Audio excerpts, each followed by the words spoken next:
नमस्कार, आप सभी का स्वागत है और मैं हूं सौरभ शर्मा आपके साथ। और इस समय हम लोग बजट पर चर्चा कर रहे हैं। प्री बजट चर्चा है, किस तरह का बजट रहेगा, जनता को क्या कुछ उम्मीदें हैं। अलग अलग वर्ग से लोग हमारे साथ, हमारे मेहमान हमारे साथ जुड़ रहे हैं। हमारे साथ जुड़े हैं गिरिराज शर्मा जी, हमारे साथ जुड़ी हैं, गृहिणी हैं। मैडम बहुत बहुत स्वागत है आपका। शरद सिंघल जी जो कि सीए हैं, वो हमारे साथ जुड़ गए हैं। सर बहुत बहुत स्वागत है आपका। तमाम टैक्सेस के बारे में ही हमको जानकारी देंगे। शरद जी, सबसे पहले मैं आपके पास ही आना चाहूँगा, क्योंकि उम्मीदें जनता को बहुत सारी है और जनता चाहती है कि हर क्षेत्र में राहत मिले। खासतौर पर जब बात होती है टैक्स की, तो टैक्स की जब बात आती है तो मध्यम वर्ग, लोअर मिडिल क्लास हो या फिर वो किसी वर्ग का हो, चाहे वो एलिट क्लास ही क्यों ना हो, उद्योगपति क्यों ना हो, हर कोई चाहता है टैक्स से राहत मिले। क्या देख पा रहे हैं इस बजट के अंदर, कौन सी राहतें सरकार देने की तैयारी कर रही है या की जा सकती है? Thank you sir. As per हमारे विचारों के हिसाब से सरकार इस बजट में जो काफ़ी टाइम से पेंडिंग थे कि बेसिक एग्जम्पशन लिमिट को बढ़ाया जाए, जो कि फिलहाल में ओल्ड टैक्स रिजिम में 2.5 लाख रुपए है और न्यू टैक्स रिजिम में 3 लाख रुपए है। तो सरकार हमें लगता है कि इस बार सरकार विचार कर सकती है। दूसरा सरकार हाउसिंग सेक्टर में बढ़ावा देने के लिए जो इंटरेस्ट की छूट है उसको बढ़ाने के ऊपर भी विचार कर सकती है इस बार। तीसरा सरकार स्टैंडर्ड डिडक्शन जो एक सैलरीड पर्सन को मिलती है 50,000 रुपये की, उसको भी बढ़ाने के लिए सरकार काफ़ी कुछ विचार कर रही है और उसको उम्मीद है कि इस बजट में शायद पेश किया जाए कि उसको 50,000 से बढ़ाया जाए और 75,000 या 1 लाख रुपये तक किया जाए उसको छूट को। तीसरा, सरकार काफ़ी टाइम से सरकार भी और नरेंद्र मोदी जी भी बार बार अपनी स्पीच में बोलते आए हैं कि इस बार हम बजट जो लाएंगे वो मिडिल सेक्टर के लिए लाएंगे जी। तो कहीं ना कहीं एक नए कोड, डायरेक्ट टैक्स कोड, जो कि पिछले बजट में निर्मला सीतारमण जी ने अपने पिछले बजट स्पीच में बोला था कि अगली बार हम लाने का प्रयास करेंगे, तो इस बार उम्मीद है कि एक सिंप्लीफाइड इनकम टैक्स एक्ट, क्योंकि हमारा जो करंट इनकम टैक्स एक्ट है वो 63 साल पुराना है। उसके बाद से देश में काफ़ी रिफॉर्म हो चुके हैं। हमने 2017 में जीएसटी का रिफॉर्म देखा, जो कि एक आज की तारीख में एक नीडेड है कि इनकम टैक्स एक्ट में भी एक नया रिफॉर्म लाया जाए। तो एक simplified tax, direct tax code इस बजट में आने की उम्मीद है, जो कि बेटर है कि जनता के लिए हो, जनता के फेवर के लिए आए। बस एक सजेशन ये है कि उस डायरेक्ट टैक्स कोड को इस तरीके से नहीं किया जाए कि वो बल्कि लिटिगेशन बढ़ा दे, वो सिंप्लीफाइड हो और जनता के बेनिफिट के लिए हो। ठीक है, टैक्स पर भी हम लोग चर्चा करते रहेंगे। और लेकिन हमारे साथ अभी इस समय गिरिजा जी हमारे साथ जुड़ी हुई हैं। गिरिजा जी, महिलाएं जिनको खास तौर पर ध्यान रखना पड़ता है घर की अर्थव्यवस्था को लेकर, तो ऐसे में आपकी क्या उम्मीदें हैं? महिलाओं को आज प्रतिनिधि आप यहाँ पर कर रही हैं, किस तरह की उम्मीदें इस बजट से महिलाओं ने लगा रखी है? देखो, इंसान वो परिंदा है जो उम्मीदों से तो घायल और उम्मीदों पे ही जिंदा है। जब तक ये बजट आ नहीं जाता तब तक हम लोग वेट कर रहे हैं कि अच्छा ही होगा, पर ये वही जुनूना जो हर सरकार देती है। कोई विशेष कभी भी नहीं मिला बजट से हमें। जब भी बजट आता है निराशा ही हाथ लगती है। बट फिर भी मैं बहुत होपफुल हूँ कि मोदी जी इस बार कह रहे हैं कि मिडिल क्लास, मुझे लगता है शायद होपफुल आप इसलिए भी हैं क्योंकि पिछली बार जब सरकारों को हम देख रहे हैं, केंद्र सरकार को काम करता हुआ देख रहे हैं, तो बात हो चाहे लाडली बिटिया योजना की बात हो, महिला को सशक्तिकरण देने का काम सरकार कर रही है। तो मुझे लगता है शायद उम्मीदें इसलिए भी ज्यादा बन जाती है। बिल्कुल बिल्कुल। पर जो सबसे बड़ी समस्या अभी एक एज ए गृहिणी में अगर बात करूं, तो हमारे लोग बोलते हैं कि दाल रोटी बस मिल जाए भगवान वो दे दे। पर अभी अपनी सरकार ने ये दाल रोटी ऐसी मुश्किल कर दी है। आप देखिए दालों के भाव क्या से क्या हो गए हैं, मतलब। और कोरोना के बाद तो आग लग गई है सारी चीजों में। तो एक गृहिणी के लिए सबसे मुश्किल काम यही होता है कि उसका रसोई का बजट पूरा गड़बड़ा गया है। आप गैस सिलेंडर देख लो, आप दालें देख लो, आप सब्जियां देख लो, आप मेडिसिन देख लो। और एक जो दूसरी बात मैं कहना चाहूंगी ना, कि एज ए गृहिणी जो मैंने फील किया है कि बाकी चीजें तो हम कैसे भी करके आ जाते हैं, पर जो एक स्वास्थ्य से रिलेटेड जो समस्या आती है परिवार में जब कभी, तो उससे बजट बहुत ज्यादा डामाडोल होता है। तो सारे जो मैं देखती हूँ कि हर कंट्री में जो हेल्थ सर्विसेज है वो फ्री है, लेकिन इंडिया की विडंबना देखिए आप कि हेल्थ की जो पॉलिसीज ला रहे हैं उस पर भी वो टैक्स ले रहे हैं। तो मुझे इस बात से सबसे ज्यादा दुख है। और मैं जो सरकार को मैसेज देना चाहती हूँ वो ये देना चाहती हूँ कि एक आम आदमी के लिए जो सबसे ज्यादा जरूरी है वो उसकी हेल्थ और एजुकेशन, ये दो चीजों पे वो जरूर काम करे कि टैक्स में वो फ्री कर दे तो बहुत ही अच्छा है। नहीं तो जो एक विशेष रूप से जो निम्न तबके के लोग हैं, जो इनकम टैक्स पेयर नहीं है, उनके लिए तो कम से कम ये फ्री में करें वो। तो एक बड़ी उम्मीद ये है कि हेल्थ हो चाहे एजुकेशन सेक्टर हो, टैक्स फ्री होना चाहिए, ये बात आप कहना चाह रही हैं। हमारे साथ एक और मेहमान हमारे साथ जुड़ गए हैं, कुलदीप शर्मा जी जो कि सीए है। सर बहुत बहुत स्वागत है आपका। तो जो अभी आपने उम्मीदें सुनी, जो गिरजा जी ने अपनी उम्मीद रखी कि एक महिला उम्मीद ये भी करती है कि चिकित्सा हो चाहे शिक्षा हो, घर ही नहीं चिकित्सा शिक्षा में भी हमको टैक्स फ्री हो, हमें टैक्स में छूट दी जाए या टैक्स फ्री कर दिया जाए उसको। क्या समझ पा रहे हैं सर, आखिर हमारे देश के अंदर ऐसा क्यों नहीं हो पा रहा है? कुलदीप जी। गिरिजा जी ने बहुत अच्छा विषय उठाया है, उसके लिए उनका धन्यवाद। ये सच बात है कि देश में जो हेल्थ डिपार्टमेंट है उसकी स्थिति बहुत ज़्यादा कमज़ोर है, और जिस पर आज हेल्थ इंश्योरेंस पॉलिसी पे भी अगर टैक्स देना पड़ रहा है तो ये बड़ा दुर्भाग्य है जी। हमारे यहाँ पर सरकार के लिए जो महत्वपूर्ण विषय है, प्राइमरी लेवल पर देखा जाए तो जो अभी तक जो बिल्कुल गरीब तबका है उसको सरकार रेवेन्यू के नाम पे कुछ ना कुछ दे देती है।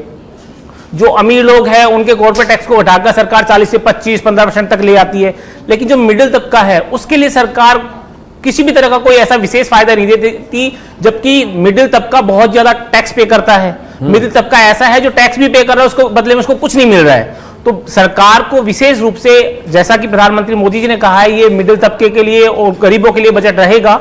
तो मिडिल तबके को पहली बार सरकार से एक उम्मीद है, एक होप है कि मिडिल तबके के लिए कुछ ऐसा किया जाए जिससे स्वास्थ्य सेवाओं में उनको सपोर्ट मिले, या फिर शिक्षा में उनको कुछ विशेष लाभ दिया जा सके, या फिर एमएसएमई में मिडिल तबके को ऋण की ऐसी सुविधा मिल पाए ताकि एमएसएमई को बढ़ावा मिल सके, या किसानों के लिए कुछ ऐसा विशेष लेकर आए ताकि किसान, क्योंकि हमारी इकोनॉमी किसानों का बहुत बड़ा रोल है जी। विशेषकर कोरोना पीरियड में भी हमारी इकोनॉमी को जो सहयोग मिल पाया वो सिर्फ किसानों की बदौलत मिल पाया।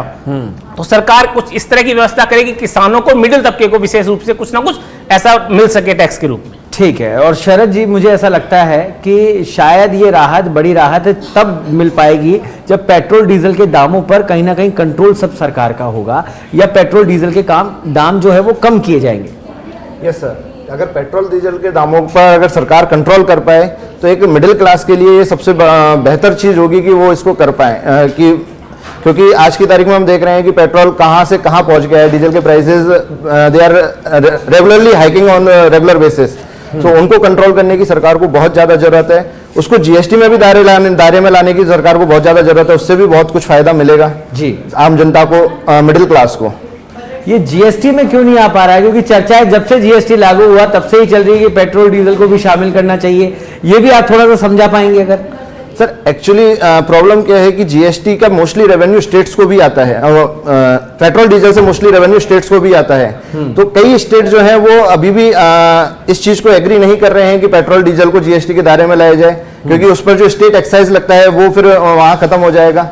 तो इस वजह से कहीं ना कहीं सरकार, ये लोगों की एक उम्मीद है कि एक्साइज ड्यूटी अगर कम की जाएगी तो शायद पेट्रोल डीजल के दामों में राहत मिल जाएगी। जय सर, अगर वो तैयारी करनी सरकार को करनी चाहिए सर, बिल्कुल, क्योंकि अगर वो सेंट्रल के हाथ में होगा तो सरकार उसको अच्छे से मैनेज कर पाएगी और उसको कंट्रोल भी कर पाएगी, जिससे मिडिल क्लास को एक डायरेक्ट बेनिफिट मिलेगा, जो कि बहुत ज्यादा नीडेड है मिडिल क्लास के लिए। बिल्कुल बहुत ज्यादा नीडेड है। और क्योंकि महिला शक्ति की हम लोग बात कर रहे थे, लखपति दीदी का मैंने जिक्र किया, गिरजा जी, इसी तरीके की योजनाएं महिलाओं के, जो कि महिला सशक्तिकरण के लिए लोग महिलाओं को बढ़ावा दे, क्या उम्मीद रखती हैं आप? इस तरह की और भी योजनाओं की जरूरत है? बिल्कुल, अलग-अलग सेक्टर्स अभी बहुत काम बाकी है महिलाओं के सशक्तिकरण के लिए, क्योंकि हर महिला जब तक सेल्फ डिपेंडेंट नहीं होगी तब तक उनकी स्थिति नहीं सुधर पाएगी। तो एक तो मैं ये चाहती हूँ उस लेवल पे कि समान वेतन लागू होना चाहिए मेल और फीमेल के लिए, जैसे जनरली होता है कि फैक्ट्रीज में और प्राइवेट जो भी है उनमें जो मतलब निजी सेक्टर, हाँ, निजी समान वेतन नहीं देते। हाँ, समान वेतन नहीं देते। उस वजह से भी एक महिलाओं को थोड़ा सा वो लगता है कि उनके साथ में मिसबिहेव हो रहा है, ये एक तरह से जस्टिफाई नहीं कर पा रही है। हाँ, जस्टिफाई नहीं कर पा रही है, और तो एक असंतोष उनके अंदर रहता है। कुलदीप जी, इस असंतोष ये वाकई में एक बड़ी समस्या है? ऐसा होता है? आप देख पा रहे हैं इन चीजों को? और अगर ऐसा होता है तो उसका समाधान क्या होना चाहिए सरकार के पास? नहीं, सरकार की इस मामले में गंभीर विषय है कि महिला और पुरुषों को समानता से काम में समानता, जिस तरह से आरक्षण दिया जा रहा है महिलाओं के लिए, सरकार ने 33% आरक्षण की विशेष व्यवस्था की जो योजनाएं लेके आ रही है सरकार, उस पर पूर्ण रूप से क्रियान्वित की जा सके, क्योंकि इंटरिम बजट जो सरकार जुलाई 2024 में लेके आई उस पे भी अभी तक किसी तरह की बहुत सारी ऐसी घोषणाएं सरकार ने की है 2024 के अंतिम बजट में, उनको अभी तक धरातल पर नहीं लाया जा सका है। तो सरकार जिस तरह की घोषणाएं करे उनको उस तरह की घोषणाएं की जाए जो धरातल पे उतारी जा सके। और महिलाओं को देश के बराबर की हिस्सेदारी है महिलाओं की प्रगति में, तो महिलाओं को उस प्रगति का हिस्सा मानकर महिलाओं को उतना ही सम्मान और समान रूप से माना जाकर उनको प्रगति में हिस्सा बनाया जाए। साथ में महिलाओं के लिए विशेष प्रकार की नई योजनाएं सरकार बहुत सारे क्षेत्रों में ला रही है, जिसमें कुछ विशेष क्षेत्र महिलाओं को, कुछ कंपनियां रोजगार देने के लिए विशेष रूप से महिलाओं को आरक्षण के रूप में प्राइवेट कंपनियां भी दे रही हैं। ये हमारे लिए एक अच्छा संकेत है। आगामी भविष्य को देखते हुए सरकार से ये उम्मीद करते हैं। एक कंज्यूमर इलेक्ट्रॉनिक से जुड़े जो पार्ट है उनकी भी इंपोर्ट ड्यूटी घट सकती है, ये बातें कही जा रही है, चर्चा चल रही है। 20% ड्यूटी लगती थी वो घटाई जा सकती है। एक बड़ी राहत उद्योगों को भी मिलेगी और कंज्यूमर को भी मिलेगी। क्या वाकई में शरद जी इस तरह की जो चीजें हैं पॉलिसी आने की संभावना है इस बजट के अंदर? ये सर, क्योंकि बार बार हम देख रहे हैं कि निर्मला सीतारमण जी और पीएम मोदी जी बार बार हर अपने स्पीच में ये बोल रहे हैं कि for the middle class and for the poor people. तो कहीं ना कहीं उससे ये लगता है कि इस बार का जो बजट होगा वो काफी टाइम बाद एक मिडिल क्लास के लिए बजट होगा, ना कि एक अपर क्लास या फिर एक पॉलिटिकल एजेंडा होगा। वो कहीं ना कहीं एक मिडिल क्लास को बेनिफिट देने की उम्मीद है इस बजट में, जो कि हम एक्सपेक्ट कर रहे हैं कि आने वाले टाइम में वो मिले। मेन चीज है कि वो चीजें इंप्लीमेंट हो बजट में। जैसे कुलदीप जी ने बोला कि कई सारी चीजें लाई गई पिछले वाले इंटरिम बजट में, लेकिन वो इंप्लीमेंट नहीं हो पाई। तो सरकार से हमारा ये भी अनुरोध है कि उन चीजों को धरातल पर लाया जाए, उनको इंप्लीमेंट किया जाए, जिससे जनता को एक्चुअल में उनका फायदा मिल सके। ठीक है, तो उसकी भी एक संभावना यहाँ पर बनती है और एक बड़ी राहत इस बजट के माध्यम से जनता को मिल सकती है। एक जो चर्चा का विषय सबसे ज्यादा मिडिल क्लास की हम लोग बात कर रहे हैं, क्योंकि बहुत ज्यादा प्रभावित वो टैक्सेस को लेकर होते हैं, सोने चांदी के दामों को लेकर, क्योंकि वो लगातार आसमान छू रहे हैं और अभी भी ऐसी बातें सामने आ रही है कि इंपोर्ट ड्यूटी बढ़ाई जा सकती है, जिससे ये देखने को मिल सकता है कि एक बार फिर सोने और चांदी के दामों में उछाल आ जाएगा।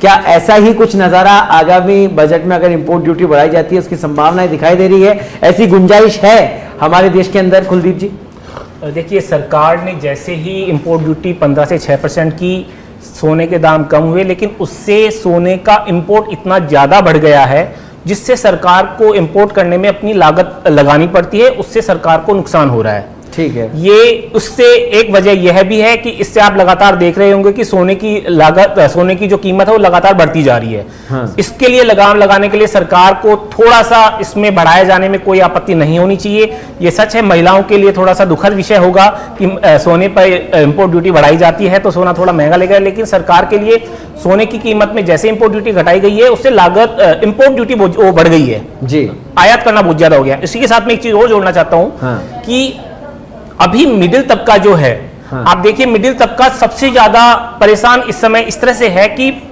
10 लाख से कम की अगर कोई कार खरीदी जाएगी तो मिडिल तबका खरीदेगा। इवन विशेष रूप से बाइक भी कोई खरीदेगा तो मिडिल तबका खरीदेगा। पिछले 6 महीनों में कार की बिक्री में और बाइक की बिक्री में लगातार गिरावट आती जा रही है। सरकार डीजल और पेट्रोल की कीमतों में किसी तरह की कटौती नहीं कर रही है। उसके साथ में सरकार जिस तरह से सब्सिडी दे रही है इलेक्ट्रिक व्हीकल्स के लिए, उनको बढ़ावा दिया जाने की कोशिश प्रयास किया जा रहा है, लेकिन उस सब्सिडी का भी उपयोग मिडिल क्लास के लोग के लिए उपयोगफुल नहीं है, यूजफुल नहीं है। मुझे लगता है कि वो सब्सिडी भी अब कम कर दी गई है। शायद ये भी एक बड़ी वजह है कि लोग वाहन नहीं खरीद रहे हैं। ये भी एक बड़ी वजह है कि कटौती आ रही है अगर खरीद फरोख्त की बात करें तो। हम लोग 11 बजे का सभी को इंतजार है। बजट भाषण आज देने वाली है 8वें बार देश की वित्त मंत्री निर्मला सीतारमण। चर्चा के लिए हमारे साथ हमारे मेहमान हमारे साथ जुड़े हुए हैं। गिरजा जी हमारे साथ जुड़ी हुई हैं। और गिरजा जी, जब महिला गृहिणी की बात होती है तो पूरा बजट संभालने वाली वही होती है, नेतृत्व वही करने वाली होती है, और देश का भी इस समय नेतृत्व महिला कर रही है, निर्मला सीतारमण कर रही है वित्त की अगर बात की जाए। और इस समय क्या कठिनाई आप महसूस कर पाती है आम गृहिणी के लिए कि घर के बजट को बनाए रखने के लिए, उसे बैलेंस रखने के लिए जो आम जो समस्या हैं वो मैं आपसे जानना चाहता हूं, और समाधान भी आप साथ में बताइएगा, क्योंकि समाधान आपसे बेहतर नहीं बता पाएगा कोई।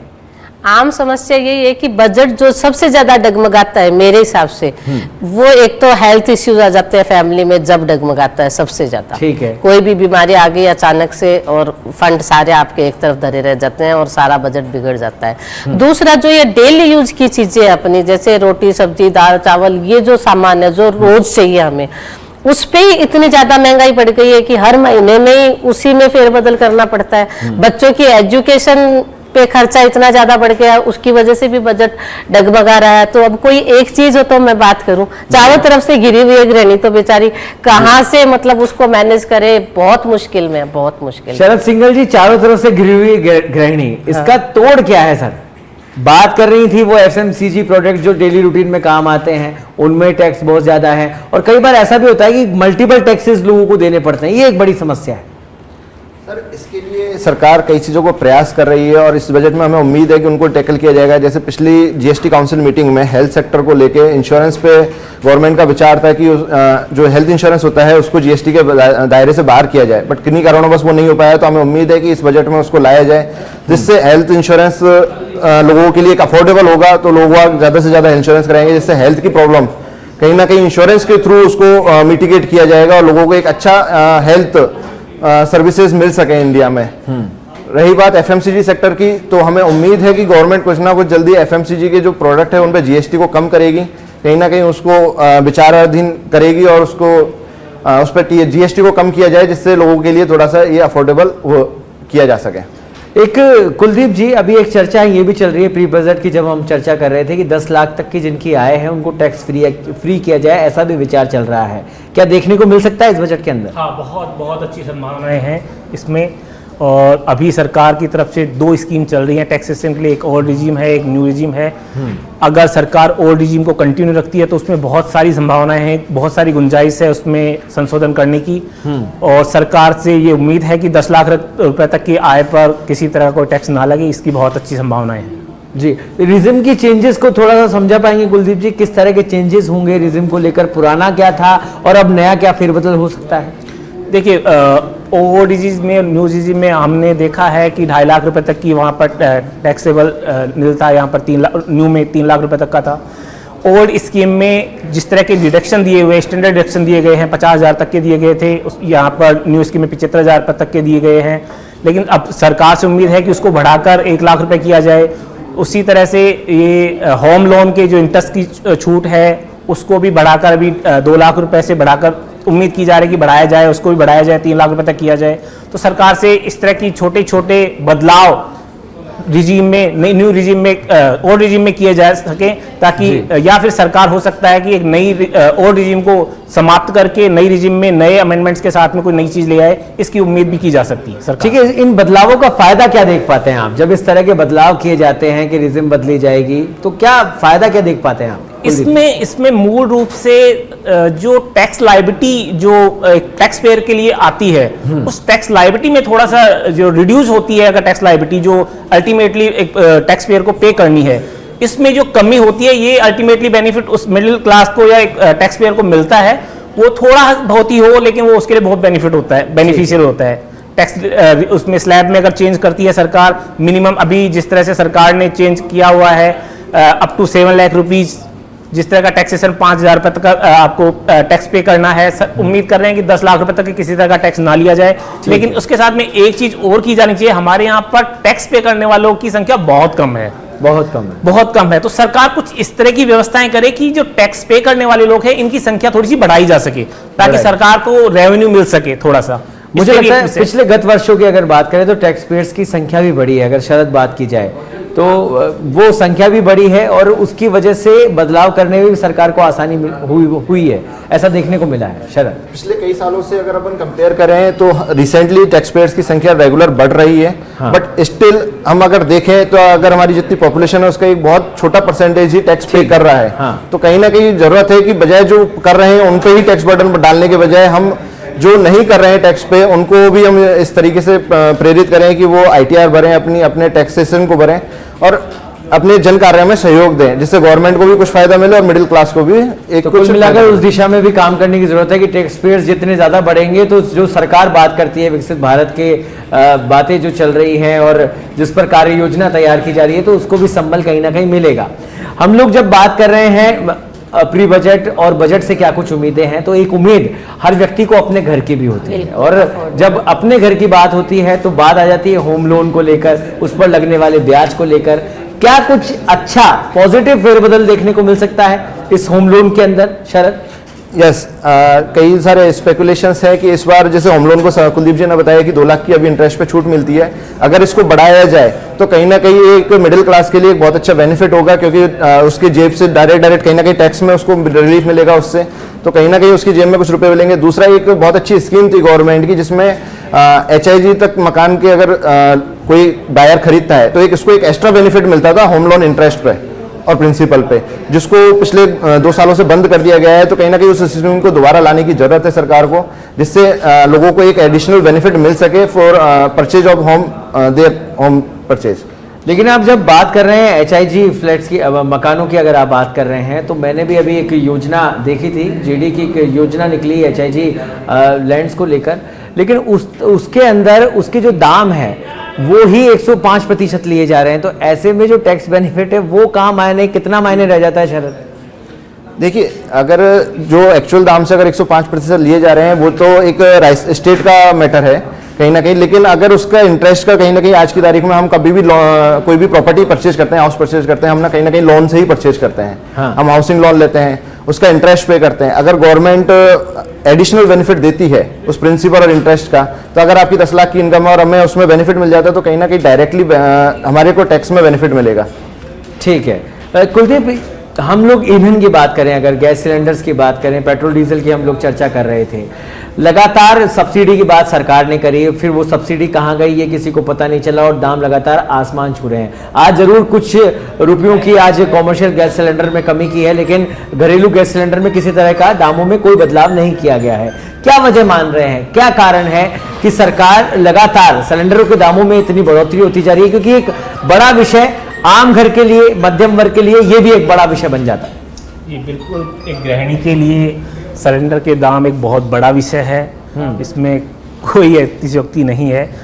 सरकार कुछ योजनाएं लेकर आती है जिसमें 500 रुपये का सिलेंडर गरीब तबके को उपलब्ध करवाती है, लेकिन सवाल फिर से वही आ जाता है कि मिडिल क्लास के लिए क्या मिडिल क्लास सिर्फ और सिर्फ सरकार को वोटों के रूप में या फिर टैक्स के रूप में, क्या सिर्फ मिडिल क्लास सिर्फ उपभोग करने के लिए ही बचा है? सरकार को मिडिल क्लास के लिए बिल्कुल सोचना चाहिए। और जैसा कि हमारे साथ गृहिणी जी बैठी, उन्होंने अपनी व्यथा भी बताई कि उनके लिए रसोई चलाना, डेली जो सामान खरीदा जाता है उनकी कीमत लगातार बढ़ती रहे, उसको किस तरह से रिड्यूस किया जाए। तो सरकार को इस पर एक विशेष तरह की योजनाएं जानी चाहिए ताकि एक गृहिणी के लिए अपना रसोई चलाना आसान हो। सरकार को जिस तरह की टैक्स या कहें एक्साइज लगाई जाती है पेट्रोल डीजल पर, उनको उनमें कटौती की जाए ताकि एक आम आदमी के लिए, क्योंकि हर एक चीज की महंगाई में पेट्रोल डीजल का बहुत बड़ा योगदान है, क्योंकि उन्हीं से इधर से उधर आना जाने की जो लागत होती है वही हमारे उन प्रोडक्ट की कीमतों में जुड़ती है। तो उनमें अगर कोई कमी होगी तो उससे हमारी इन चीजों की लागतों में भी थोड़ी कमी होगी। इस पे सरकार को देखना चाहिए।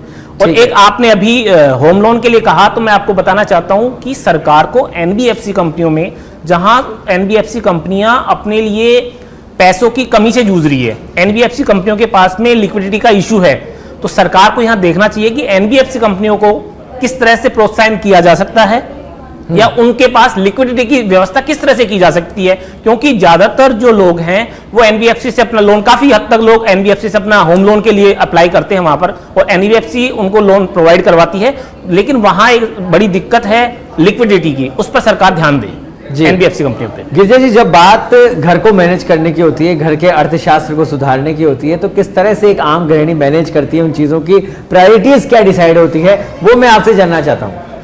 प्रायोरिटीज तो देखो, सबसे पहले तो रोटी कपड़ा मकान, यही प्रायोरिटीज होती है, पर एजुकेशन भी बहुत जरूरी है। तो आज गृहिणी अपना पेट काट के 2 पैसे और बचाती है कि बच्चों को एजुकेशन सही दे।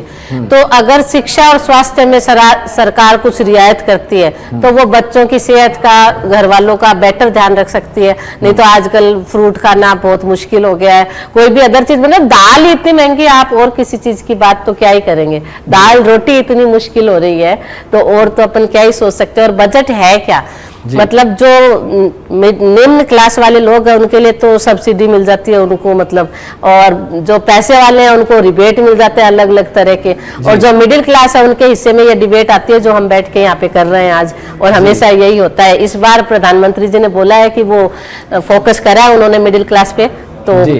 होप फॉर द बेस्ट, देखते हैं। Hope for the best. Yes. और जब दाल रोटी की बात आ रही है तो बात किसानों पे भी आ जाती है। शरद, किसानों की आय दुगनी हो, किसानों, क्योंकि कृषि संपन्न देश है हमारा, ऐसे में किसानों की आय दुगनी हो, उसको लगातार प्रयासरत है मोदी सरकार, और अब इस पर काम भी किया जा रहा है। और मुझे लग रहा है कि शायद इस बजट में बड़ा प्रावधान किसानों के लिए रखा जा सकता है। आप किस तरह से देखते हैं इसे? जी बिल्कुल, किसानों के लिए डेफिनेटली हमारी बैकबोन है किसान।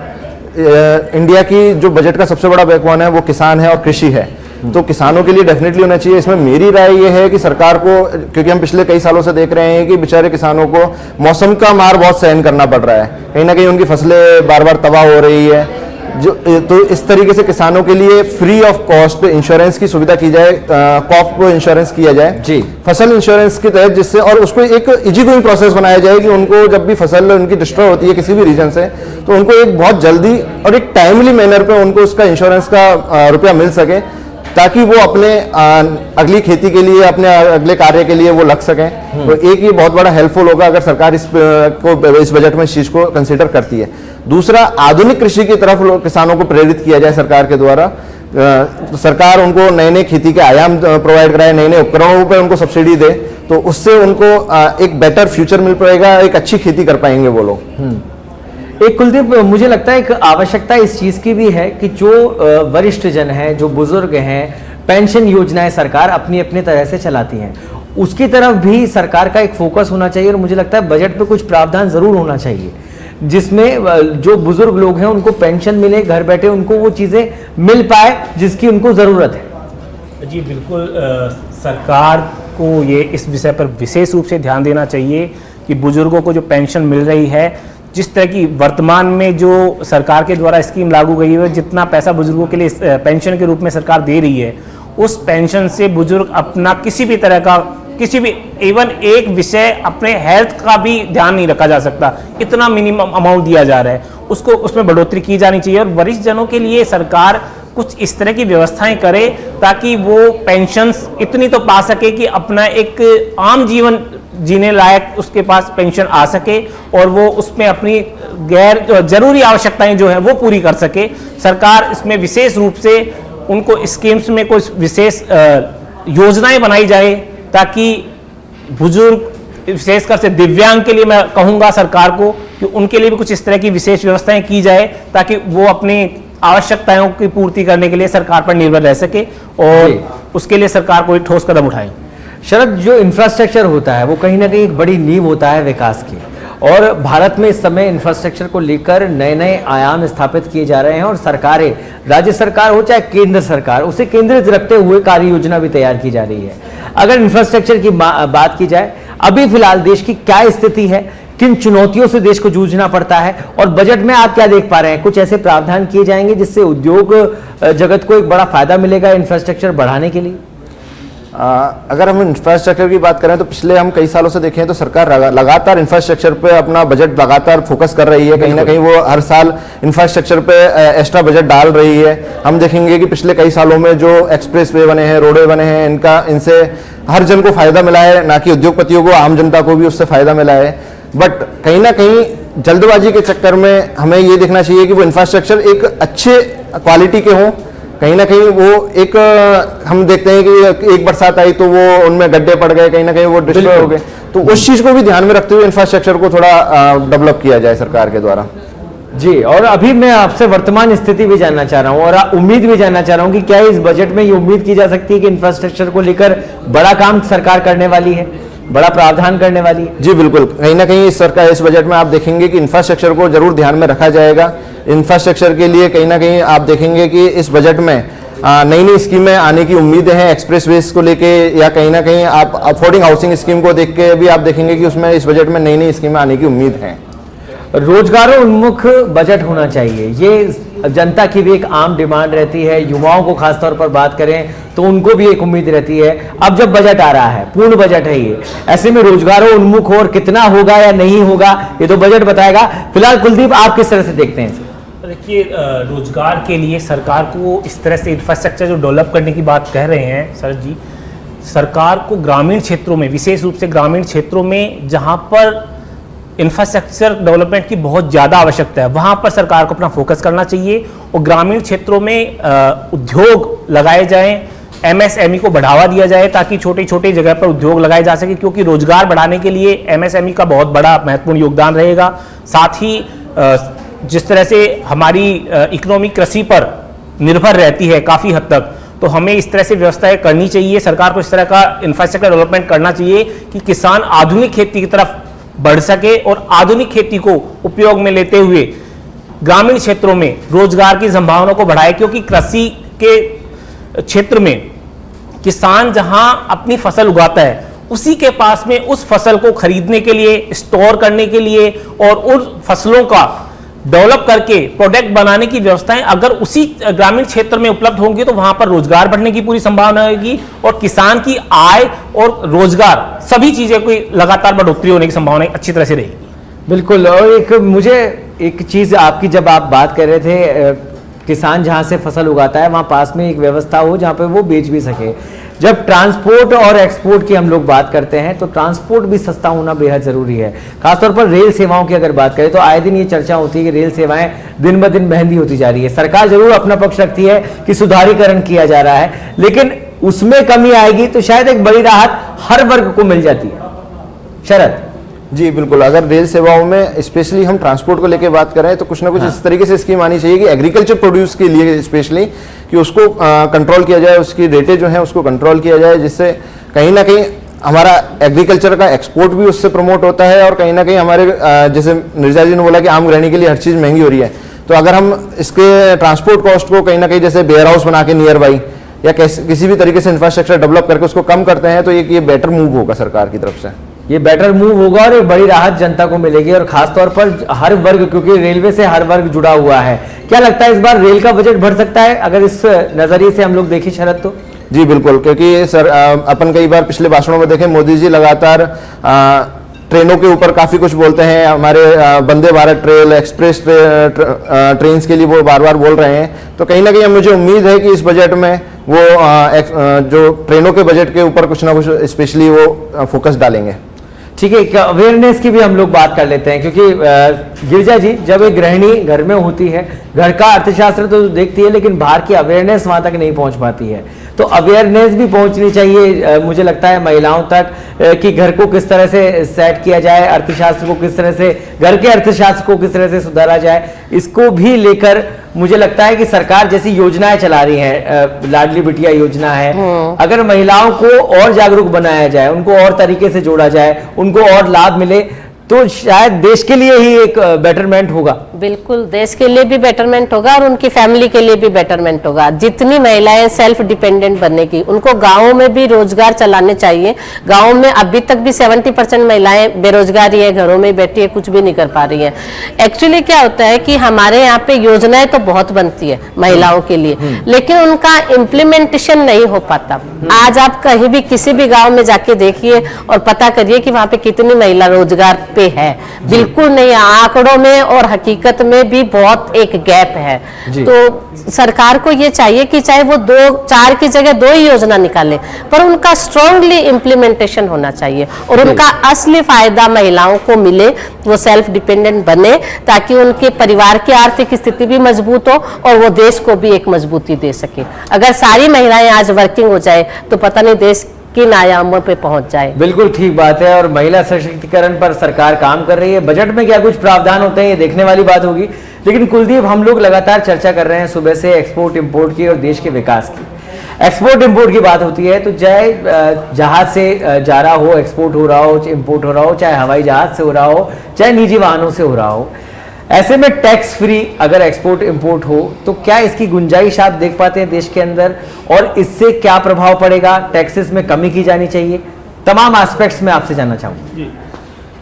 सरकार के लिए किसी भी सरकार को चलाने के लिए एक रेवेन्यू सरकार के पास आना चाहिए ताकि हर एक क्षेत्र पर सरकार अपना फोकस कर सके, देश में निर्यात ज़्यादा से ज़्यादा बढ़ सके। इसके लिए सरकार को इस तरह की योजनाएं बनाई जानी चाहिए कि सरकार उद्योगों को इस तरह से डेवलप करे कि उनका ज़्यादा से ज़्यादा निर्यात किया जा सके। कुछ इस तरह का इंफ्रास्ट्रक्चर डेवलप करे ताकि इस तरह का हमारे यहाँ पर देश में सबसे बड़ी समस्या हमारे यहाँ पर मैन्युफैक्चरिंग क्षेत्र है, उसको लेकर बहुत तरह की समस्याएं हैं जिसको निरंतर रूप से बढ़ावा किया जाना बहुत ज़्यादा आवश्यक है। बिना मैन्युफैक्चरिंग के देश को डेवलप किया जाना थोड़ा मुश्किल है। हमारे यहाँ पर कृषि की इतनी अच्छी व्यवस्था है, उसी क्षेत्र पे भी अगर मैन्युफैक्चरिंग क्षेत्र को उसके साथ में जोड़ा जाकर सरकार कुछ विशेष तरह की व्यवस्थाएं चलाए, निर्यात किए जाने के लिए सरकार की तरफ से अभी काफ़ी अच्छी स्कीम्स चल रही हैं, लेकिन उनको ग्रामीण क्षेत्रों तक लेकर जाना और ग्रामीण क्षेत्रों से उद्योगों को इस तरह से विकसित करना कि उनको निर्यात किए जाने की सुविधाएं मिल सके या वो अन्य देशों में निर्यात कर सके, ताकि वहां से हमारे पास इंटरनेशनल फंड्स इकट्ठे हों, जो कि देश की इकोनॉमी के लिए बहुत ज्यादा आवश्यक है। इस तरह का इंफ्रास्ट्रक्चर डेवलप करे सरकार, ताकि एक आम व्यक्ति भी मैन्युफैक्चरिंग में अपनी हिस्सेदारी दे सके। साथ में अगर देश निरंतर आयात करता रहता है, ज्यादा आयात करता है, हमारे यहाँ पर जो इंपोर्ट करने की जो प्रतिशत है वो बहुत ज्यादा है कंपेरेटिवली एक्सपोर्ट, तो हमें उसको रिड्यूस करना चाहिए। सरकार को देखना चाहिए कि हम ज्यादा से ज्यादा निर्यात करें, कुछ ऐसे उद्योग लगाए जाएं जिनकी मांग इंटरनेशनल मार्केट में हो, और उनको हम डेवलप करके रोजगार में भी बढ़ावा दें और निर्यात में भी बढ़ावा दें। और इन सभी चीजों के साथ मुझे लगता है सरकार का एक फोकस शरद ये भी रहने वाला है कि रुपये को मजबूत किया जाए। जिस तरीके की गिरावट इस समय हो रही है, क्योंकि एक आर्थिक संपन्नता का द्योतक भी माना जा सकता है, तो इस पर भी कार्य योजना बनाई जाएगी। इसको लेकर भी कुछ नए प्रावधान देखने को मिल सकते हैं इस बजट में। जी बिल्कुल, कहीं ना कहीं रुपया जो बार बार गिर रहा है निरंतर, सरकार उसको कंट्रोल करने में, रुपए की गिरावट को कंट्रोल करने में कहीं ना कहीं असमर्थ रही है, उसको सरकार को देखना चाहिए। और उसका एक बहुत बड़ा तरीका है कि हमारे निर्यात को बढ़ाया जाए। इसके लिए सरकार ने पिछले बजटों में मेक इन इंडिया जो स्कीम लेके आई थी, वो एक बहुत अच्छी स्कीम थी, लेकिन उसको धरातल पर पूरी तरीके से इंप्लीमेंट नहीं किया गया। कहीं ना कहीं जैसे हम बात करते हैं कंज्यूमर प्रोडक्ट्स की, हम उसको आज भारत कंज्यूमर प्रोडक्ट्स पे एक्सपोर्ट इंपोर्ट पे बहुत ज्यादा डिपेंडेंट है। कहीं ना कहीं हम बहुत ज्यादा कंज्यूमर प्रोडक्ट्स को सिर्फ इंपोर्ट ही कर रहे हैं। इसकी बजाय गवर्नमेंट को ये देखना चाहिए कि मेक इन इंडिया के तहत उनको इंडिया में ही बनाया जाए, जिससे हम बल्कि इंपोर्ट करने के बजाय उनको एक्सपोर्ट करें जी। और कहीं ना कहीं लोगों को भी, जिससे इंपोर्ट ड्यूटी अगर हम यहीं बनाएंगे तो कहीं ना कहीं लोगों को भी वो सस्ती दरों पर। और अभी बहुत सारी गुंजाइश है, बहुत सारी संभावनाएं देश के अंदर डेवलपमेंट की, और खासतौर पर एमएसएमई जो उद्योग हैं उनसे प्रोडक्शन बढ़ाया जाए, उनका निर्यात बाहर किया जाए। और अगर ये फोकस रहेगा तो मुझे लगता है जो परिकल्पना सरकारों की है विकसित भारत की, वो जल्द से जल्द धरातल पर उतरती दिखाई देगी। बहुत बहुत धन्यवाद आप सभी का इस चर्चा का पात्र बनने के लिए।